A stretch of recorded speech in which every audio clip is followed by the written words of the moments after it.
뭐야? 저기가 전쟁터였다고? 한강이 70년 만에 저렇게 변했다고? 도저히 믿을 수 없는데? CNN 애틀랜타 본사 환경팀 편집실에서 터져나온 놀라운 탄성이었습니다. 화면에는 서울 겨울 한강의 드론 영상이 펼쳐져 있었어요. 강 위에 철새들이 평화롭게 떠 있고 양쪽으로는 초고층 빌딩이 불빛을 밝히고 있었습니다.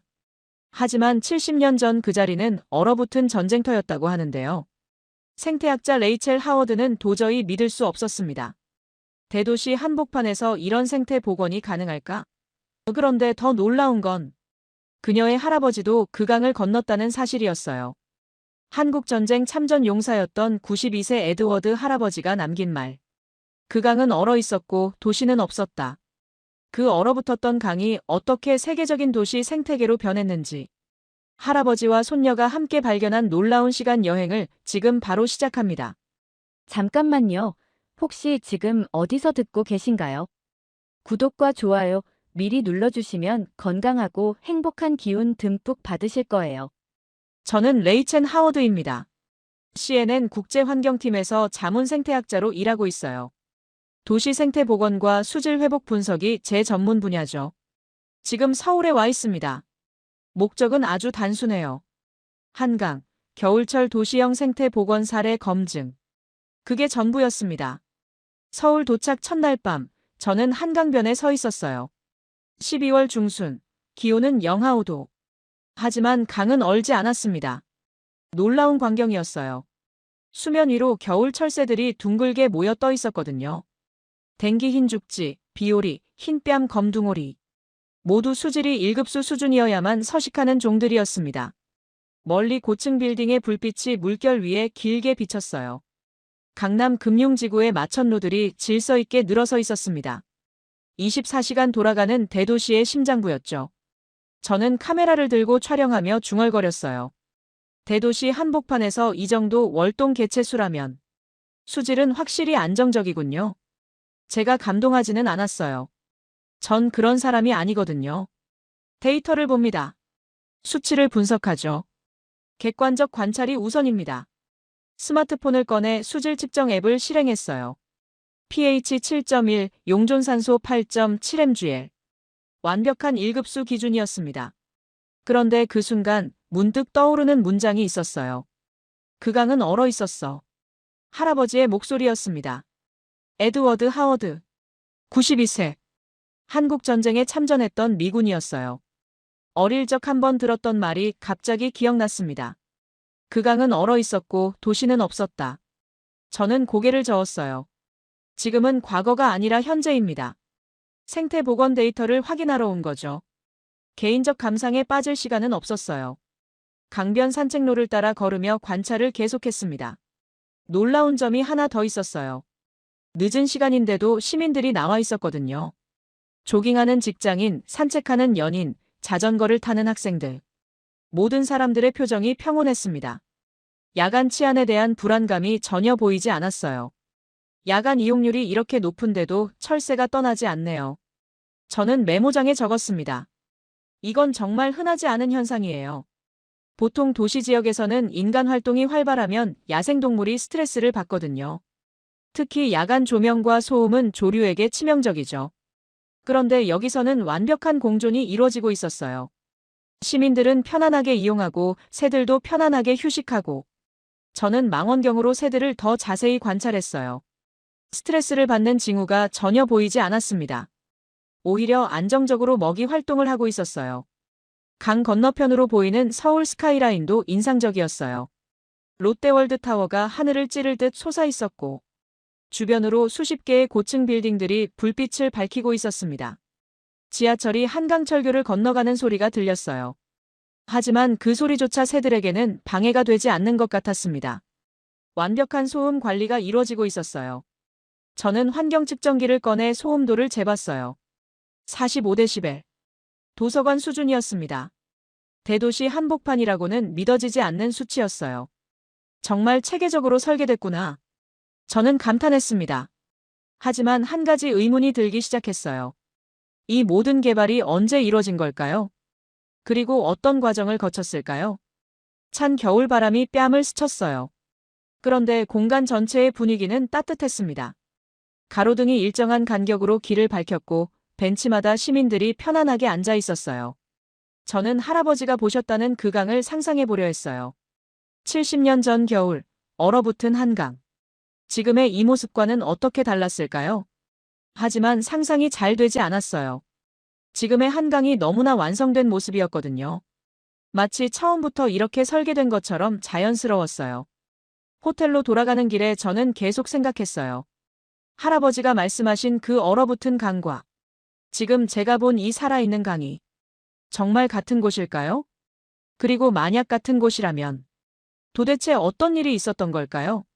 내일부터 본격적인 생태 조사를 시작하기로 했어요. 하지만 이상하게도 단순한 생태 데이터 이상의 것이 궁금해지기 시작했습니다. 이 강의 역사, 이 도시의 변화, 그리고 그 모든 변화 속에서도 지켜진 자연의 모습. 엘리베이터를 타면서 저는 혼잣말을 했어요. 내일은 좀 더 자세히 알아봐야겠네요. 처음으로 제 안에서 과학자가 아닌 다른 감정이 꿈틀거리기 시작했습니다. 호기심이었어요. 이 강이 간직한 시간에 대한 호기심 말이에요. 방에 들어와서 노트북을 켜고 간단한 메모를 남겼습니다. 한강 생태복원 사례 -1일차 관찰. 예상보다 훨씬 완성도 높은 도시형 생태계. 야간 이용과 생태 보존의 완벽한 균형. 추가 조사 필요 복원 과정과 역사적 배경. 마지막 줄을 적으면서 저는 잠시 멈췄어요. 역사적 배경이라는 단어를 왜 썼을까요? 전 생태학자인데 말이에요. 창밖으로 한강이 보였어요. 어둠 속에서도 강물은 흘러가고 있었습니다. 그 흐름 속에는 70년의 시간이 담겨 있었어요. 저는 처음으로 할아버지께 전화를 걸고 싶어졌습니다. 하지만 한국 시간으로는 이미 늦은 밤이었고, 미국은 이른 아침이었어도 할아버지는 아직 주무실 시간이었어요. 내일 연락드리기로 마음먹었습니다. 그리고 이상하게도 그 통화가 기대됐어요. 할아버지가 보신 그 강에 대해 더 자세히 듣고 싶었거든요. 침대에 누워서도 한강의 모습이 계속 떠올랐어요. 평화롭게 떠다니는 철새들, 질서 있게 빛나는 도시 불빛들, 그리고 그 모든 것을 품고 흘러가는 강물. 이게 정말 전쟁의 폐허에서 시작된 도시일까요? 불가능해 보였어요. 하지만 할아버지의 말씀은 거짓이 아니셨을 텐데. 잠들기 전 마지막으로 든 생각은 이거였어요. 내일부터는 단순한 생태 조사가 아닐지도 모른다는 것.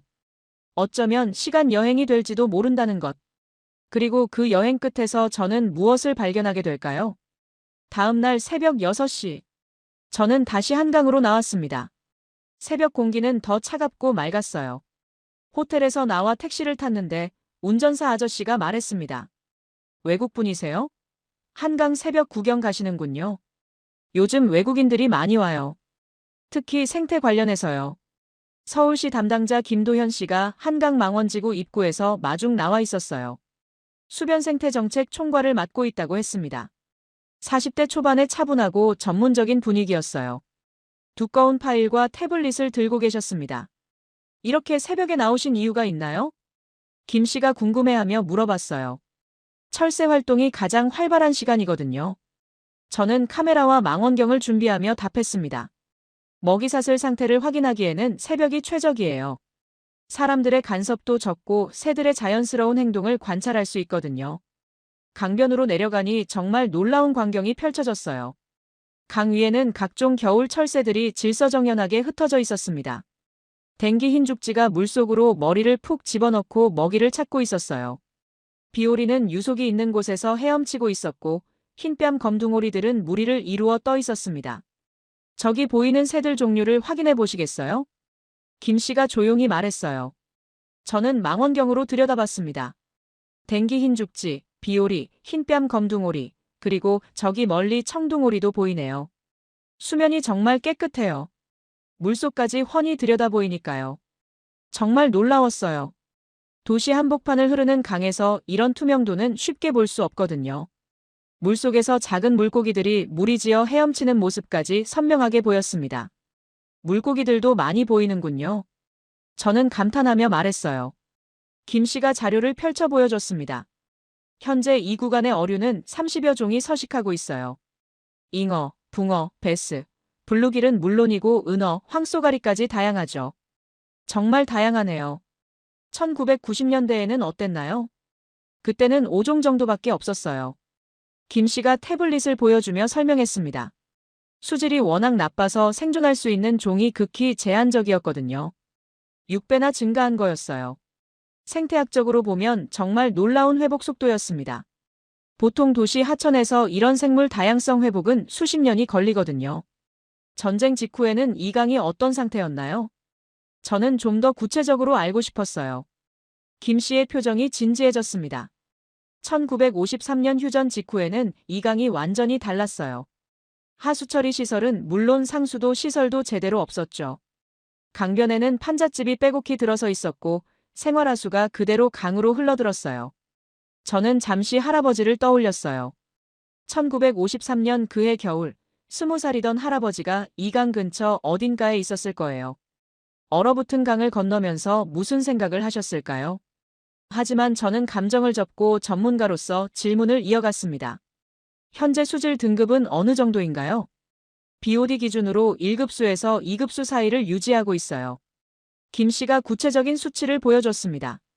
2000년대 초부터 20년 넘게 안정적으로 유지되고 있죠. pH 7.2, 용존산소 8.5mgl 정도예요. 정말 놀라운 수치였어요. 뉴욕의 허드슨강이나 런던의 템스강과 비교해도 손색 없는 수준이었습니다. 아니, 어떤 면에서는 더 나은 수준이었어요. 그때 한 마리 외가리가 강변으로 날아왔어요. 긴 다리로 조심스럽게 물가에 서더니 물고기를 노리기 시작했습니다. 날카로운 부리를 물속으로 찔러 넣어 작은 물고기를 잡아 올렸어요. 외가리가 돌아왔다는 건 정말 의미가 큽니다. 저는 흥분된 목소리로 말했어요. 외가리는 먹이사슬의 최상위 포식자거든요. 이들이 서식한다는 건 전체 생태계가 안정되었다는 확실한 증거예요. 김 씨가 고개를 끄덕였습니다. 맞아요. 1980년대까지만 해도 이런 대형 조류는 전혀 볼 수 없었어요. 수질이 나빠서 물고기가 없었으니까요. 저는 카메라를 들고 외가리의 사냥 장면을 촬영했어요. 성공적으로 먹이를 잡은 외가리는 여유롭게 목을 길게 빼고 물고기를 삼켰습니다. 스트레스 받는 모습이 전혀 보이지 않았어요. 복원 프로젝트는 어떤 단계로 진행된 건가요?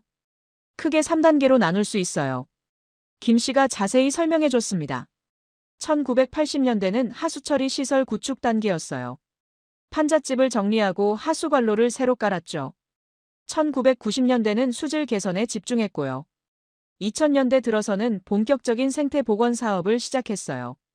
30년에 걸친 장기 프로젝트였군요. 한 세대가 온전히 매달린 결과였습니다. 정치가 바뀌고 정책이 바뀌어도 일관되게 추진한 거였어요. 중간에 포기하고 싶은 순간은 없었을까요? 많았을 거예요. 김 씨가 솔직하게 답했습니다. 특히 1997년 외환위기 때는 모든 예산이 삭감됐거든요. 하지만 시민들의 요구가 계속 있었어요. 깨끗한 강에서 아이들을 놀게 하고 싶다는 염원이요. 시민들의 염원. 그 말이 가슴에 와닿았어요.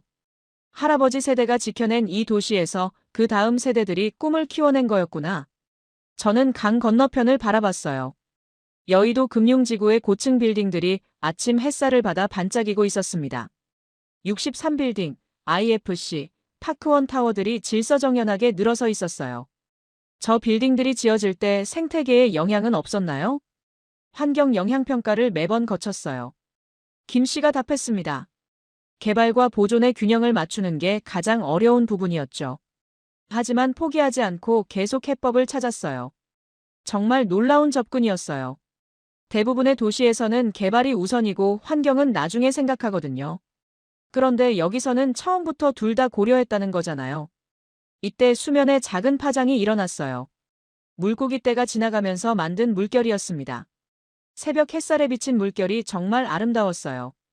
이 모든 게 전쟁의 폐허에서 시작됐다니 믿어지지 않아요. 저는 솔직한 감정을 털어놨어요. 김 씨는 잠깐 멈춰서서 강을 바라봤습니다. 시간이 만든 결과예요. 그가 조용하지만 확신에 찬 목소리로 말했어요. 그리고 그 시간을 만들어준 분들이 계셨죠. 할아버지 같은 분들 말이었어요.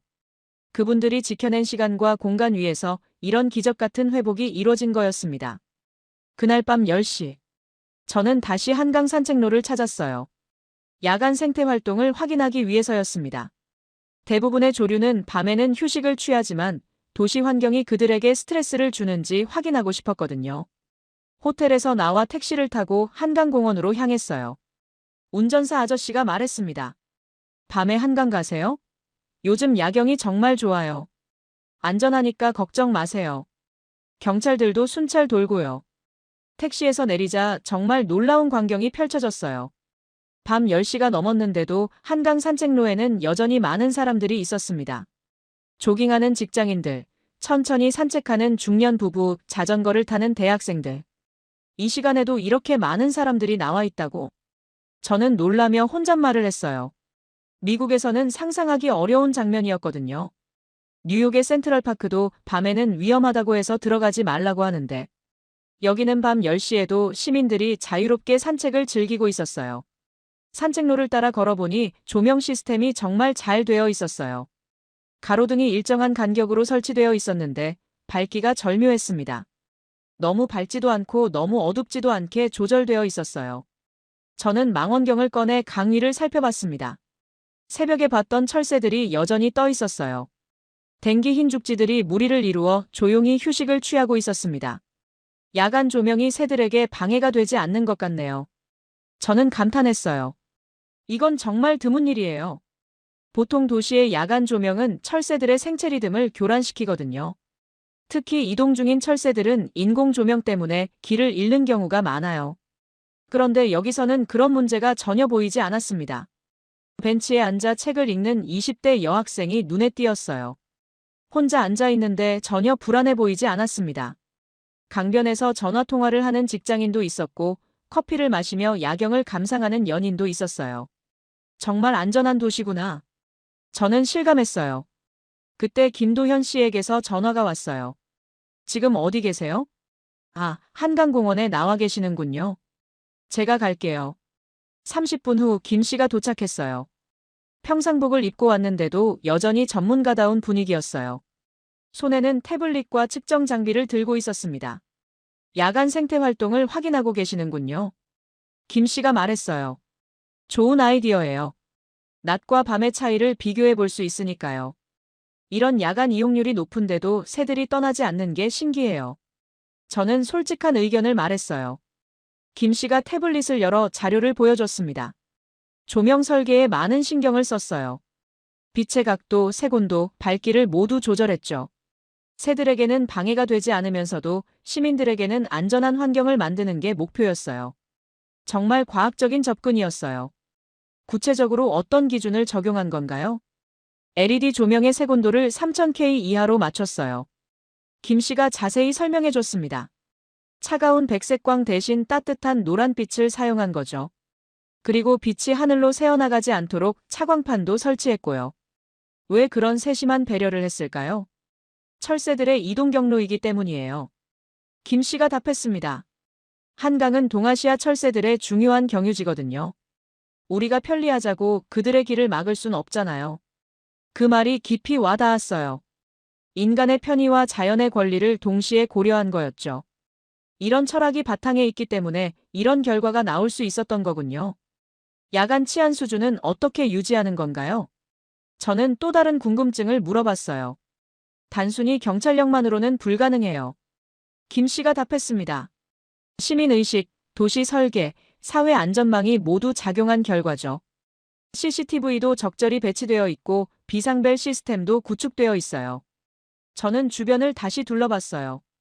확실히 CCTV가 곳곳에 설치되어 있었는데 위압적이지 않게 자연스럽게 배치되어 있었어요. 비상벨도 100m마다 하나씩은 보였습니다. 하지만 가장 중요한 건 시민들의 의식이에요. 김 씨가 덧붙였어요. 서로를 배려하고 존중하는 문화가 정착되어 있거든요. 그때 한 쌍의 청둥오리가 강 위로 날아와 착수했어요. 밤에도 이동하고 있는 거였어요. 도시의 불빛이 새들의 항법에 전혀 방해가 되지 않는다는 증거였습니다. 정말 놀라워요. 저는 감탄했어요. 개발과 보존이 이렇게 조화롭게 공존할 수 있다니. 김 씨가 강 건너편을 가리켰어요. 여의도 금융지구의 불빛들이 반짝이고 있었습니다. 24시간 돌아가는 도시의 심장부였어요. 저 빌딩들이 대부분 언제 지어진 건가요? 1980년대부터 2000년대에 걸쳐서 지어졌어요. 김 씨가 답했습니다. 불과 20년에서 30년 사이에 저런 스카이라인이 만들어진 거죠. 30년. 한 세대가 조금 넘는 시간이었어요. 그 짧은 시간에 폐허에서 이런 현대적인 도시가 만들어졌다는 게 정말 믿기 어려웠습니다. 70년 전에는 상상할 수 없었던 모습이겠네요. 그렇죠. 1953년 이 자리는 완전히 달랐으니까요. 김 씨가 말했습니다. 저는 갑자기 할아버지가 생각났어요. 할아버지가 보셨던 그 강과 지금 제가 보고 있는 이 강. 같은 장소인데 완전히 다른 세상이었어요. 연락 한번 드려봐야겠어요. 저는 스마트폰을 꺼내며 말했어요. 김 씨가 궁금해했어요. 누구한테요? 제 할아버지요. 한국전쟁에 참전하셨거든요. 1953년에 이 근처에 계셨을 거예요. 아, 그러시군요. 김 씨의 표정이 진지해졌어요. 그럼 정말 특별한 의미가 있겠네요. 저는 할아버지께 메시지를 보냈어요. 할아버지, 지금 한강에서 메시지 보내요. 밤인데도 정말 안전하고 아름다워요. 궁금한 게 있어서 전화드릴게요. 곧 답장이 왔어요. 지금 일어나 있다. 전화해. 시차를 계산해보니 미국은 아침 8시였어요. 할아버지는 항상 일찍 일어나시거든요. 저는 영상통화를 걸었습니다. 화면에 할아버지의 주름진 얼굴이 나타났어요. 한강에 있다고? 할아버지가 놀라며 물어보셨어요. 네. 여기 정말 아름다워요. 저는 카메라를 돌려 야경을 보여드렸습니다. 밤인데도 사람들이 안전하게 산책하고 있어요. 할아버지는 잠시 화면을 바라보셨어요. 그리고 조용히 말씀하셨습니다. 그때는 그런 게 하나도 없었지. 불빛도 빌딩도 사람들도. 어떤 모습이었어요? 강은 얼어 있었고 주변은 거의 폐허였어. 할아버지의 목소리가 낮아졌어요. 우리는 그냥 추위에 떨면서 버티고 있었지. 김 씨가 옆에서 조용히 듣고 있었어요. 할아버지의 말씀을 이해하는 듯한 표정이었습니다. 호텔방으로 돌아와서 저는 노트북을 켰어요. 할아버지와의 통화가 끝난 후 1953년 서울, 특히 한강 지역의 모습을 자세히 찾아보고 싶었거든요. 구글에서 1953소란 리버 코리언 워라고 검색했습니다. 충격적인 흑백 사진들이 화면에 쏟아져 나왔어요. 한강변에 빼곡히 들어선 판잣집들. 지붕은 양철과 천막, 나무 조각들로 덮여 있었어요. 무너진 한강철교의 잔해가 강 중간에 그대로 남아 있었고 임시로 만든 부교 위로 미군 지프와 탱크들이 줄지어 지나가고 있었습니다. 가장 충격적인 사진은 겨울 한강의 모습이었어요. 강이 완전히 얼어붙어 있었고 그 위로 사람들이 걸어다니고 있었습니다. 군인들도 얼음 위를 조심스럽게 걸어가는 모습이 보였어요. 할아버지도 저런 얼음길을 걸으셨을 거라는 생각이 드니까 가슴이 먹먹해졌습니다. 더 자세한 자료를 찾기 위해 미국 국립문서보관소 사이트에 들어갔어요. 한국전쟁 관련 사진 아카이브에는 더 생생한 기록들이 있었습니다. 1953년 1월부터 3월까지의 서울 사진들이었어요. 한 사진에는 미군들이 얼어붙은 한강에서 물을 길어올리는 모습이 찍혀 있었어요. 두꺼운 얼음을 깨고 그 아래 물을 퍼올리고 있었습니다. 또 다른 사진에는 강변의 피난민 텐트촌이 보였어요. 수백 개의 천막과 임시 건물들이 강을 따라 끝없이 이어져 있었습니다. 정말 이게 지금의 서울이었다고. 저는 믿기 어려웠어요. 그때와 지금을 비교하기 위해 구글 어스를 켰어요. 1953년 사진 속 위치와 현재의 같은 장소를 찾아봤습니다. 예전에 판잣집이 있던 자리에는 지금 한강공원이 조성되어 있었어요.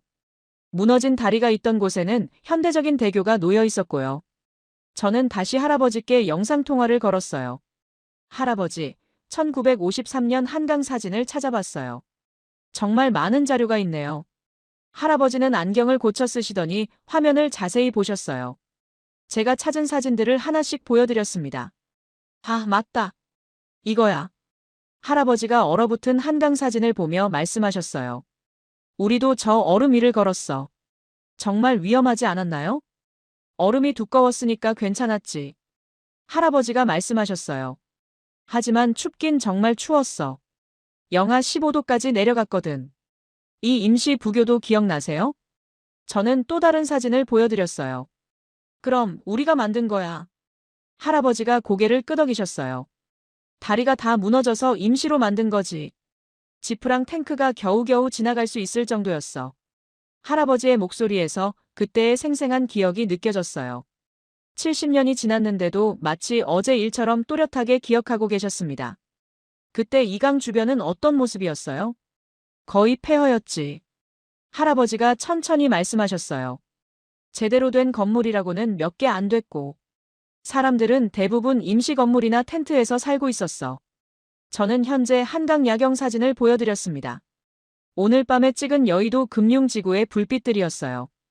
이게 지금의 같은 장소예요. 70년 후의 모습이고요. 할아버지는 두 사진을 번갈아 가며 한참 보셨어요. 표정이 점점 놀라움으로 변했습니다. 이게 정말 같은 곳이야? 믿을 수가 없네. 어떤 기분이세요? 할아버지는 잠시 말씀이 없으시더니 조용하지만 감격스러운 목소리로 말씀하셨어요. 그때 우리가 본 건 정말 절망이었거든. 아이들은 굶주리고 있었고 어른들은 절망에 빠져 있었어. 이 나라가 다시 일어설 수 있을까 싶었지. 할아버지의 목소리가 점점 떨리기 시작했어요. 그런데 그 아이들이 이런 도시를 만들었구나. 정말 대단한 사람들이야. 저는 가슴이 뭉클해지는 걸 느꼈어요. 할아버지의 진심 어린 감탄사가 제 마음 깊이 와닿았거든요. 할아버지도 그 일부분이잖아요. 저는 말했어요. 할아버지가 지켜주지 않았다면 이런 일은 일어날 수 없었을 거예요. 우린 그냥 해야 할 일을 했을 뿐이야. 할아버지가 겸손하게 말씀하셨어요.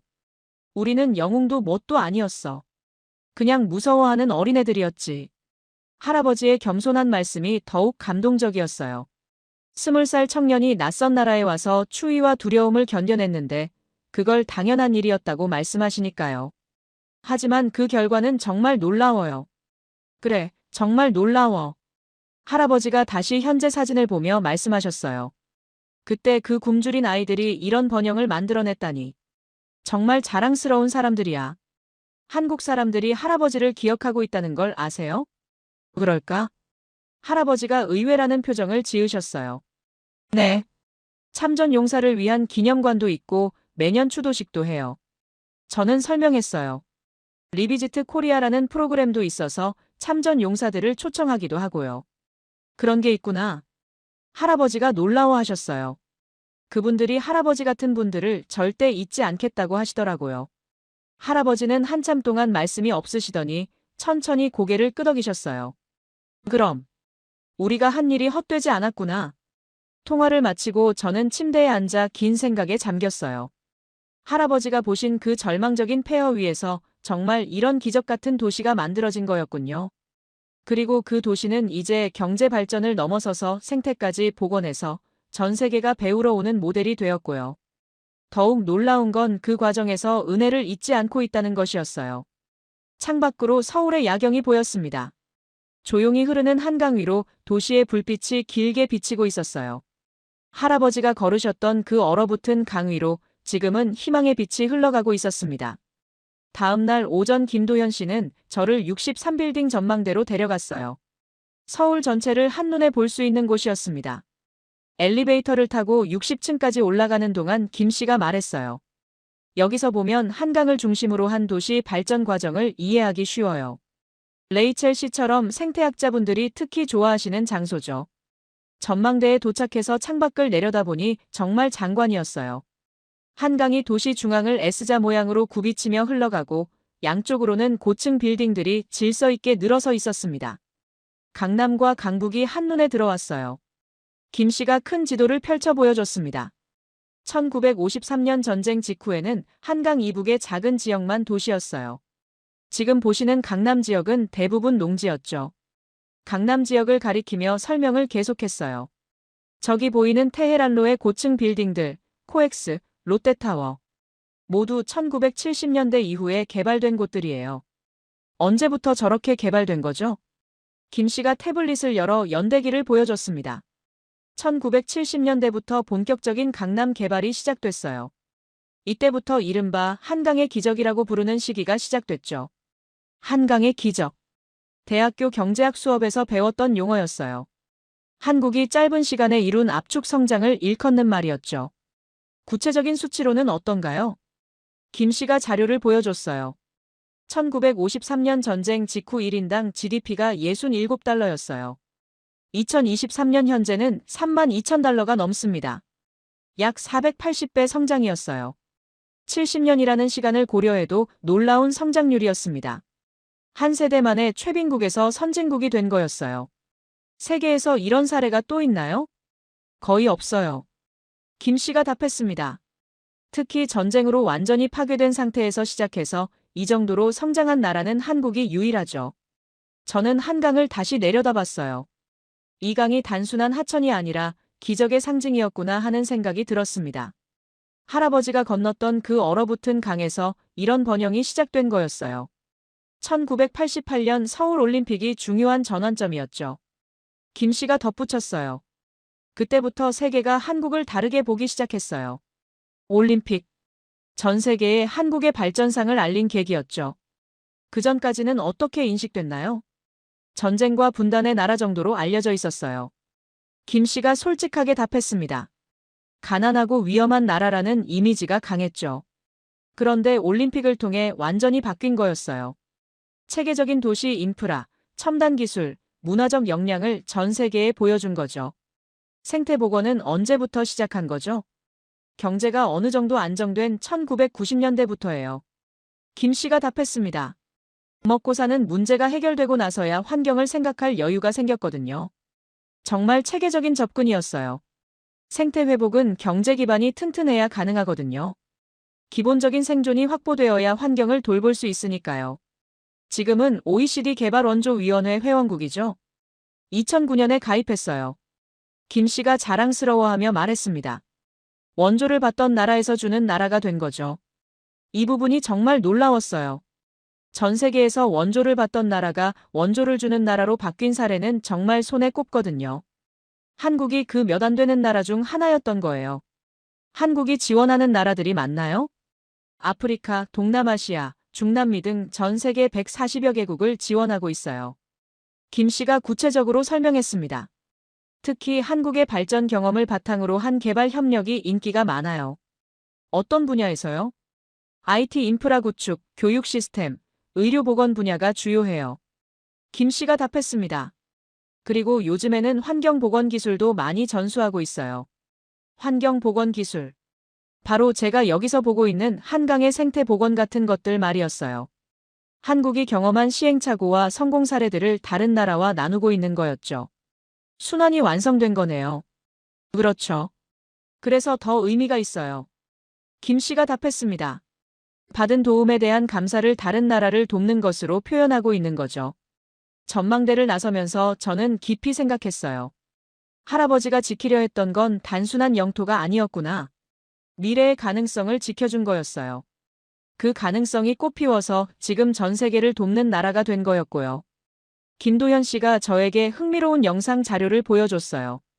이것도 보시면 좋을 것 같아요. 요즘 화제가 된 내용이거든요. 화면에는 2020년 코로나19 팬데믹 시기의 장면이 나왔습니다. 한국에서 각국의 유엔 참전 용사들에게 마스크와 의료 물품을 보내는 모습이었어요. 정성스럽게 포장된 상자들과 감사 편지가 함께 배송되고 있었습니다. 왜 이런 일을 하신 거죠? 저는 궁금해서 물어봤어요. 70년 전 우리를 도와준 분들이거든요. 김 씨가 진심 어린 목소리로 설명했습니다. 그때의 은혜를 잊지 않는다는 의미예요. 특히 코로나 시기에 연세 많은 참전 용사분들이 위험하시다는 소식을 듣고 적극적으로 지원하게 됐죠. 영상 속에서는 각국의 참전 용사들이 한국에서 온 구호 물품을 받고 있었어요. 90대가 넘어 보이는 할아버지들이 마스크와 손소독제를 받으며 감격해하는 모습이 인상적이었습니다. 한 미군 참전 용사가 인터뷰에서 말했어요. 70년 전에는 우리가 그들을 도왔는데 이제는 그들이 우리를 돕는다. 정말 믿을 수 없는 일이다. 참전 용사들 반응이 어땠나요? 김 씨가 또 다른 영상을 보여줬습니다. 영국 참전 용사 협회에서 보내온 감사 영상이었어요. 백발의 할아버지가 한국어로 감사합니다라고 말하며 고개를 숙이는 모습이었습니다. 리비지트 코리아 프로그램도 있다고 들었어요. 저는 더 자세히 알고 싶었어요. 1975년부터 시작된 프로그램이에요. 김 씨가 자세히 설명해 줬습니다. 유엔 참전국 용사들과 그 가족을 초청해서 발전된 한국을 직접 보여드리는 거죠. 거의 50년간 지속되고 있어요. 50년간 계속된 프로그램이라니. 정말 꾸준한 감사 표현이었어요. 매년 얼마나 많은 분들이 오시나요? 코로나 이전에는 연간 500명 정도 오셨어요. 김 씨가 답했습니다. 미국, 영국, 캐나다, 호주, 터키, 태국 등 22개 참전국에서 오시죠. 주로 어떤 곳을 방문하시나요? 전쟁기념관, 판문점, 그리고 서울 시내 주요 지역들이요. 김 씨가 일정표를 보여줬습니다. 특히 한강변 투어가 인기가 많아요. 그때와 지금의 대비를 직접 보실 수 있으니까요. 김 씨가 참전 용사 인터뷰 영상을 틀어줬어요. 90세가 넘어 보이는 미군 참전 용사가 여의도 금융지구를 배경으로 서서 말하고 있었습니다. 이게 내가 알던 그 나라가 맞나? 우리의 희생이 헛되지 않았구나. 진심이 담긴 말이었어요. 할아버지도 똑같은 감정을 느끼셨을 것 같았거든요. 다른 참전 용사의 인터뷰도 비슷했습니다. 한국이 이렇게까지 발전할 줄은 정말 몰랐다. 그때는 절망뿐이었는데 이제는 희망으로 가득한 나라가 됐다. 이제는 완전히 입장이 바뀐 거네요. 맞아요. 그때는 한국이 도움을 받았고 지금은 한국이 도움을 줘요. 김 씨가 말했습니다. 하지만 근본 정신은 같아요. 어려울 때 서로 돕는다는 거죠. 김 씨가 또 다른 자료를 보여줬어요.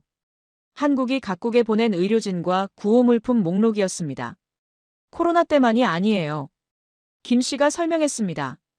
2010년 IT 대지진, 2011년 동일본 대지진, 2015년 네팔 대지진 때도 신속하게 지원했어요. 정말 적극적이네요. 한국이 어려웠을 때 도움받은 기억이 있어서 그래요. 김 씨가 답했습니다. 특히 참전 용사분들에 대한 감사의 마음은 절대 잊지 않으려고 해요. 부산에도 유엔 묘지가 있다고 들었어요. 유엔 기념공원이요. 정말 중요한 곳이에요. 김 씨가 설명했습니다. 매년 추모 행사도 하고 턴투어드 부산 행사도 있어요. 턴투어드 부산이요? 매년 11월 11일 오전 11시에 전 세계가 부산을 향해 1분간 묵념하는 행사예요. 김 씨가 자세히 설명해 줬습니다. 한국뿐만 아니라 참전국들도 동시에 참여해요. 전 세계가 동시에 같은 방향을 향해 묵념한다니. 정말 의미 깊은 행사였어요. 그런 행사들을 통해 무엇을 전달하려는 건가요? 감사와 기억이요. 김 씨가 진지하게 답했습니다. 우리를 위해 희생하신 분들을 절대 잊지 않겠다는 메시지예요. 그리고 그 희생이 헛되지 않았다는 것도 보여드리고 싶고요. 저는 조용히 생각했어요. 전쟁 때는 피를 받았고 지금은 기술과 도움을 준다. 이런 순환 구조가 정말 아름답다고 느꼈어요. 단순한 경제 성장이 아니라 정신적 성숙까지 이뤄낸 거였거든요. 내일 전쟁기념관에 가보는 건 어떨까요? 김 씨가 제안했습니다. 생태 취재의 연장선에서 환경과 역사가 어떻게 연결되는지 보실 수 있을 거예요. 좋은 아이디어였어요. 할아버지를 위해서라도 한번 가보고 싶었거든요. 다음 날 오전, 저는 용산에 있는 전쟁기념관을 찾았어요. 처음에는 취재 동선의 연장선 정도로 생각했습니다. 환경복원과 역사의 연결고리를 찾기 위한 방문이었거든요. 하지만 입구에서부터 압도당했어요. 거대한 청동 조형물이 웅장하게 서 있었고 그 주변으로는 각국 참전 용사들의 이름이 새겨진 추모벽이 길게 이어져 있었습니다. 미국, 영국, 터키, 캐나다, 호주, 필리핀, 태국, 그리스, 프랑스, 벨기에, 남아프리카 공화국, 뉴질랜드, 룩셈부르크, 콜롬비아, 에티오피아.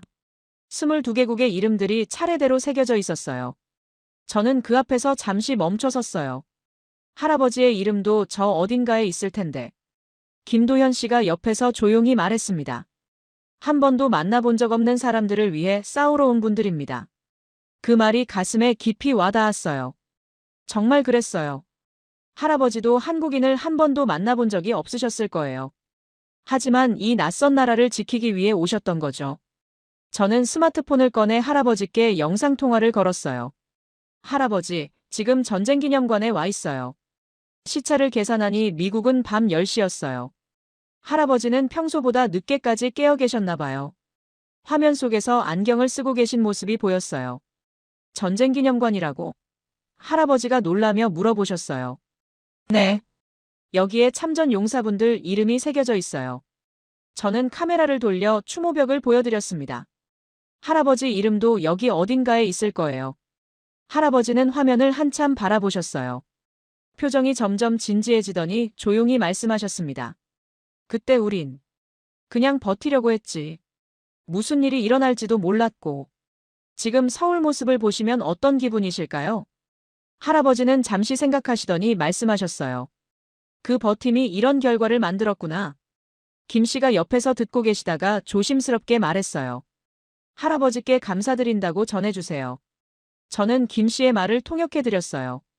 할아버지는 잠시 당황스러워 하시더니 작은 미소를 지으셨어요.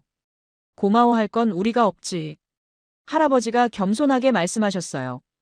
전시관 안으로 들어가니 전쟁 당시의 생생한 자료들이 전시되어 있었어요.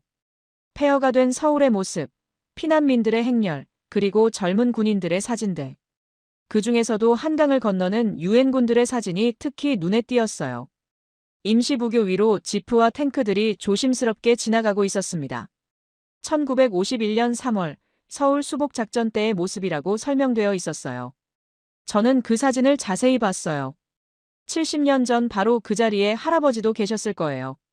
젊은 20살 청년으로 추위와 두려움을 안고 말이에요. 이 사진 속 어딘가에 할아버지도 계셨을 거예요. 저는 화면으로 할아버지께 보여드렸어요. 할아버지는 사진을 오래 바라보시더니 말씀하셨어요. 맞아.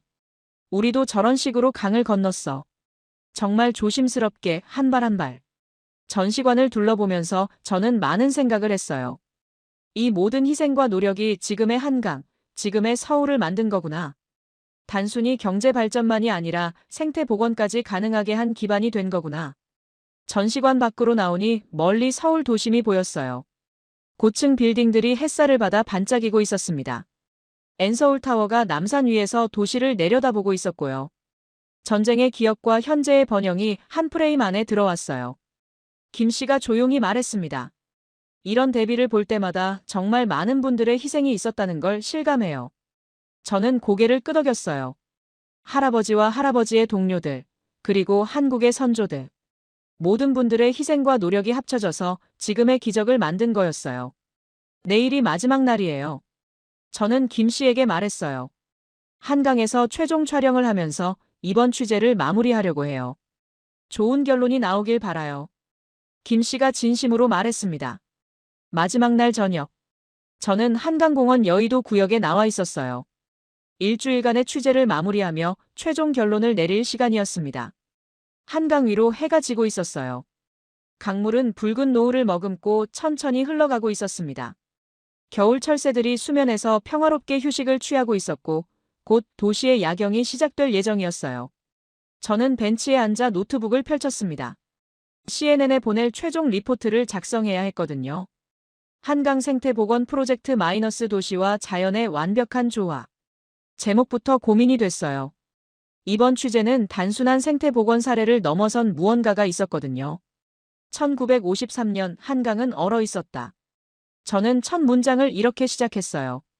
2024년 현재 한강은 세계적인 도시 생태 복원 모델이 되었다. 그 사이 70년의 시간 동안 무슨 일이 일어났는지를 써내려갔어요. 전쟁의 폐허에서 시작된 재건, 경제 발전과 동시에 이뤄진 환경 보존, 그리고 그 모든 것을 가능하게 한 사람들의 희생과 노력. 이 강의 회복은 단순한 환경 복원이 아니다. 저는 계속 썼어요. 70년이라는 시간 동안 한 민족이 꿈꾼 희망의 결과다. 해가 완전히 지고 도시의 불빛들이 하나둘 켜지기 시작했어요. 여의도 금융지구의 고층 빌딩들이 반짝이기 시작했습니다. 한강 위로 그 불빛들이 길게 비쳤어요. 그때 할아버지에게서 전화가 왔어요. 어떻게 지내니? 마지막 리포트 쓰고 있어요. 저는 답했어요. 내일 아침 비행기로 돌아가거든요. 많이 배웠니? 네. 정말 많이요. 저는 진심으로 말했어요. 할아버지 덕분에 더 깊이 이해할 수 있었어요. 할아버지는 잠시 말씀이 없으시더니 조용히 물어보셨어요. 그 강은 이제 어때? 더 이상 얼지 않아요. 저는 강을 바라보며 답했어요. 항상 흐르고 있고 새들이 살고 있고 사람들이 안전하게 산책할 수 있어요. 그럼 잘 된 거지. 할아버지가 다시 한번 말씀하셨어요. 할아버지가 지켜주신 덕분이에요. 저는 마지막으로 할아버지께 말씀드렸어요.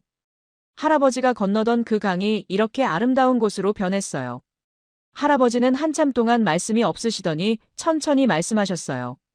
우리가 한 일이 정말 의미가 있었구나. 통화를 마치고 저는 리포트의 마지막 문장을 썼어요. 한강은 더 이상 얼지 않는다. 그 강 위로 희망이 흘러간다. 노트북을 덮고 저는 한강을 마지막으로 바라봤어요. 도시의 불빛들이 물 위에서 춤추고 있었습니다. 철새들이 조용히 떠있는 평화로운 밤이었어요. 내일이면 미국으로 돌아갑니다. 하지만 이 강의 모습은 평생 잊지 못할 것 같아요. 할아버지가 건넸던 그 얼어붙은 강이 이제는 전 세계가 배우러 오는 생명의 강이 되었으니까요. 저는 카메라를 들어 마지막 사진을 찍었어요. 한강 위로 흘러가는 도시의 불빛들과 그 위에 평화롭게 떠있는 겨울 철새들. 이것이 바로 시간이 만든 기적이었습니다.